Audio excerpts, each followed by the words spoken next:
Welcome to the Real Estate Espresso Podcast, your morning shot of what's new in the world of real estate investing. I'm your host, Victor Menashe.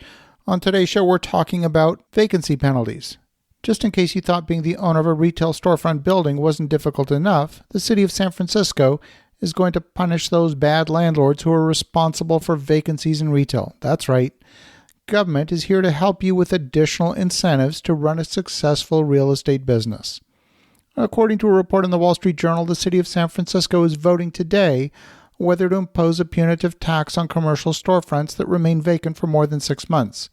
They're hoping this new measure will put an end to the blight of empty storefronts. According to the wording of the proposal, the tax is intended to, quote, reinvigorate commercial corridors and stabilize commercial rents, thereby allowing new small businesses to open and existing small business to thrive, end quote. We're in an environment where there's major shifts happening in the world of retail. 2019 saw about 10,000 retail store closures across the United States. A similar number of closures are expected for 2020. At the same time that 10,000 stores closed, the industry opened about 3,500 new stores across the nation. Under the San Francisco initiative, building owners would have to pay $250 per linear foot of frontage, and that could rise to $1,000 per linear foot in the future. Think about it. A grocery store goes under with 100 feet of frontage, and then all of a sudden, the owner of the building gets an extra bill for $100,000 through no fault of their own just because their tenant went out of business.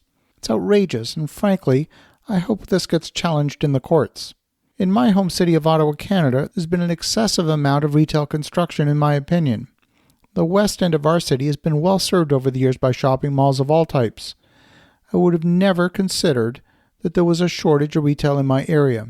And even with that, we've had 3 new supermarkets open up, and recently a new outlet mall with 78 new stores, only a 10-minute drive from my house.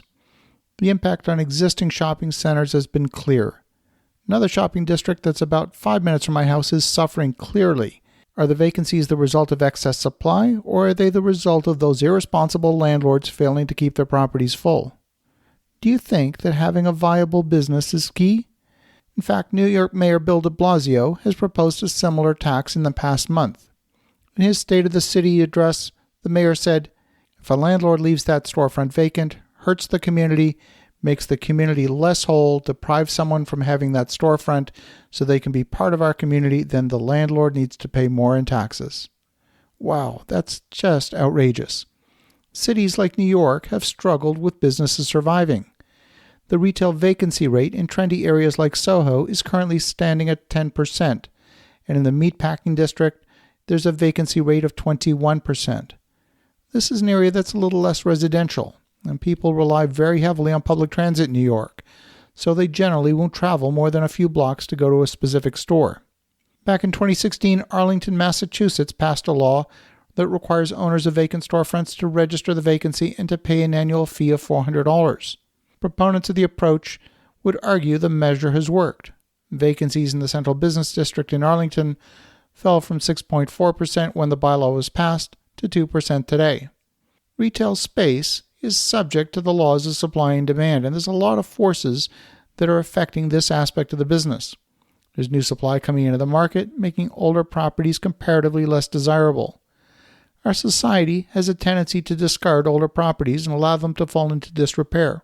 This is particularly true when you have a major anchor tenant disappear from the market. We've seen many traditional anchors, including Sears, JCPenney, Target, Macy's, closing vast numbers of stores. We've seen supermarkets closing across the country, and Walmart's experiment into neighborhood markets has not been very successful either. Many of those stores have closed too. When you have a grocery-anchored center, and when the anchor leaves, then so does the traffic to the entire center. Vacancies are happening due to the shift in retail, and due to the competition that comes from new retail drawing traffic away from older properties.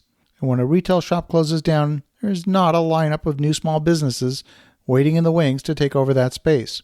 You can have only so many coffee shops in a given area. Many lenders also impose covenants on landlords that are designed to protect the value of the property by not undercutting the rent to new tenants. This makes it difficult to fire sell vacant space. They also require tenants to be fully creditworthy. It seems that increasingly governments are not respecting the concept of private property. I'm going to be very interested to see how the city of San Francisco votes on this particular matter. As you think about that, have an awesome rest of your day. Go make some great things happen. I'll talk to you again tomorrow.